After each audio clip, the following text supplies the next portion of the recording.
royal family has always misbehaved, but they've done so behind layers of privacy that has now been obliterated, does not exist anymore. The deference has gone, the religious idea of monarchy has gone. They're facing a terminal crisis. On the morning of the 19th of February 2026, a convoy of unmarked police vehicles turned off the road that skirts the Sandringham Estate and stopped at a modest farmhouse on its eastern edge.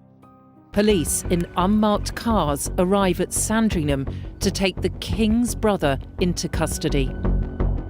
Inside, Andrew Mountbatten-Windsor, the man who had once been Prince Andrew, Duke of York, was arrested on suspicion of misconduct in public office.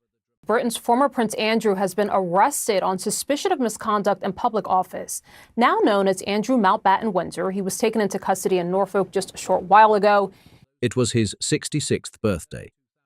He was held for 11 hours, questioned by detectives from Thames Valley Police, and released under investigation as darkness fell over Norfolk. Andrew Mountbatten-Windsor, formerly known as Prince Andrew, has been released under investigation from police custody after his arrest in the UK Thursday morning. He had not been charged. He had not been exonerated. He had simply been returned to a house that was no longer quite his, on an estate that no longer quite claimed him. It was the first arrest of a senior member of the British royal family in modern history, and within the walls of Buckingham Palace, it set in motion something far quieter and far more consequential than a criminal investigation. On a desk at Kensington Palace, it was said, a briefing document had already been prepared, not by the King's office, by the Prince of Wales's. To understand what followed, one must first understand the state in which the monarchy entered 2026. King Charles III had been on the throne for 3.5 years. He had been receiving treatment for an undisclosed form of cancer since early 2024. In December of 2025, he announced in a pre-recorded message for Channel 4 that his treatment schedule could be reduced in the new year. Early diagnosis quite simply saves lives. Today, I am able to share with you the good news that thanks to early diagnosis, effective intervention and adherence to doctors' orders, my own schedule of cancer treatment can be reduced in the new year. Calling it a personal blessing and a testimony to the advances in cancer care. The type of cancer was never disclosed. The palace described the shift as a move into a precautionary phase. The king appeared thinner at recent engagements. He continued to fulfill his duties, but the pace had visibly slowed. His daughter-in-law, Catherine, Princess of Wales, had confirmed her own cancer remission in January of 2025 and had gradually returned to public life. By early 2026, she and Prince William were conducting joint engagements once more, visiting NHS staff, attending state functions, and projecting, with careful deliberation, the image of a monarchy that would endure beyond any single reign. And it was a single sentence from William, delivered at the BAFTAs in February, that would betray just how heavy the weight had become. Asked about a film depicting the death of a child, he replied that he was not in a calm state. It was a remark about a movie. It was heard by those paying attention as something else entirely. The arrest of Andrew Mountbatten-Windsor did not emerge from a vacuum. It followed the release of more than 3 million pages of documentation by the United States Department of Justice under the Epstein Files Transparency Act. Among those pages were email exchanges suggesting that Andrew, while serving as Britain's special trade envoy between 2001 and 2011, had forwarded confidential government reports to the convicted sex offender Jeffrey Epstein, covering visits to Hong Kong, Vietnam, and Singapore. The anti-monarchy group Republic filed a formal complaint. Thames Valley Police opened an assessment. 2 weeks later, they made their arrest. King Charles responded the same morning. He stated that he had learned of the arrest with the deepest concern and affirmed that the law must take its course. He was photographed later that day at the opening of London Fashion Week, an engagement that had been in his diary long before the arrest was made. The juxtaposition was noted. A king discussing fashion while his brother sat in a police station 50 miles away. But it was a detail buried beneath the headlines that revealed the deeper shift. Within days of the arrest, more than 11 police forces across the country were reported to be circling Andrew, investigating separate strands of his conduct. Former members of his close protection unit were being contacted and asked what they had witnessed during years of travel with the former Duke. Royal Lodge, the 30-room mansion Andrew had vacated only weeks earlier, was being searched room by room. And at the centre of it all, managing not the investigation but its consequences for the institution, was not the king. It was his eldest son. Royal commentators had been tracking Prince William's expanding influence for months before the arrest. The writer Russell Myers, in his book on William and Catherine, reported that William had pushed for Andrew's removal from Royal Lodge years earlier, warning that his uncle must be removed before the damage to the institution became irreparable. When Charles finally stripped Andrew of his titles in late 2025, and when Andrew was quietly moved from Royal Lodge to the Sandringham Estate in early February 2026, it was widely understood that William had been the driving force behind both decisions.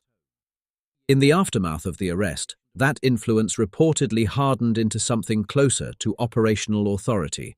Insiders have described William as unequivocal in his demand for total separation from Andrew and anyone connected to him. He is said to view any remaining association as a reputational liability that the monarchy cannot afford. His position, according to those familiar with his thinking, admits no ambiguity and no half measures. It was this position that brought him into direct conflict with Queen Camilla. The friendship between Camilla and Sarah Ferguson had been, for years, one of the quieter curiosities of palace life. The two women shared a bond rooted partly in the closeness between Camilla and Ferguson's late mother, Susan Barantes, and partly in the mutual understanding that comes from having married into a family that did not always welcome them. Ferguson had been included in the royal Christmas gathering at Sandringham in 2022 for the first time in 3 decades, reportedly at Camilla's quiet insistence. She had spoken warmly of the Queen's kindness, calling their friendship one of the great surprises of her later life. But the Epstein files changed everything.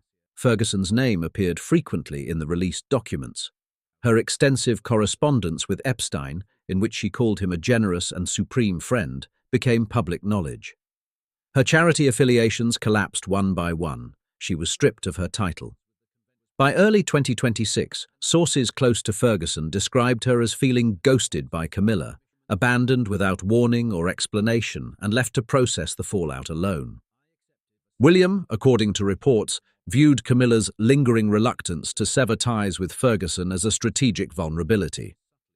He is alleged to have issued what insiders described as an ultimatum: distance yourself from Ferguson entirely, or risk undermining the family's efforts to contain the crisis. The demand reportedly caused considerable tension. Senior royal figures are said to have cautioned that William may have overstepped the boundaries of his current role. Charles, after all, remained on the throne. Constitutionally, the authority was his, yet the perception, both inside the palace and beyond its walls, had already shifted.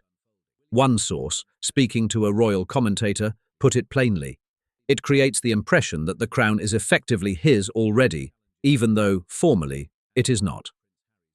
Parallel to this confrontation, the Princess of Wales was quietly assuming a role that extended well beyond the ceremonial. Catherine had returned to public life with a discipline and emotional authority that drew comparisons not to previous princesses of Wales, but to the late Queen herself. Her joint appearances with William projected a unity of purpose that was, by design, impossible to overlook. She was described by one royal expert as becoming ever more influential behind the scenes, a figure whose judgment carried weight not only with William but with Charles himself, their rapport deepened by the shared ordeal of their respective cancer diagnoses. This visibility, however, reportedly did not sit easily with Queen Camilla. Sources have described the Queen as territorial by nature, conscious of the media's tendency to position Catherine as the more compelling figure at state events. A source claimed that tensions had surfaced as early as the Trump state visit, when Catherine drew the greater share of public attention, an imbalance that did not go unnoticed at the subsequent debrief. The dynamic was never described as open hostility. It was something more corrosive. A quiet competition for relevance within an institution that was, with each passing month, tilting unmistakably toward the next generation. What is unfolding within the House of Windsor in early 2026 is not, in the strictest sense, an abdication. Charles has not relinquished the throne. He has not appointed a regent. He continues to sign state papers, to receive ambassadors, to fulfill the constitutional duties that define the sovereign's role. And yet, in every other respect, the centre of gravity has moved. The decisions that will determine the monarchy's survival in the coming decade, who is expelled, who is protected, what image is projected to a public that has never been more sceptical, are being shaped not from the King's desk, but from Kensington Palace.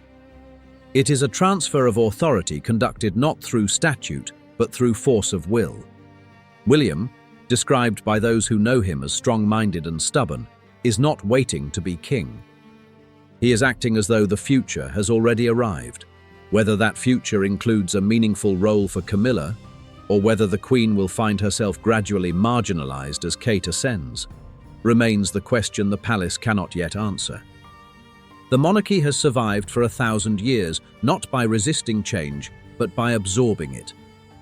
The question now is whether it can absorb a generational shift that has arrived not through orderly succession, but through crisis, scandal, and the slow diminishing of a king who may have waited a lifetime for a throne he can no longer fully command.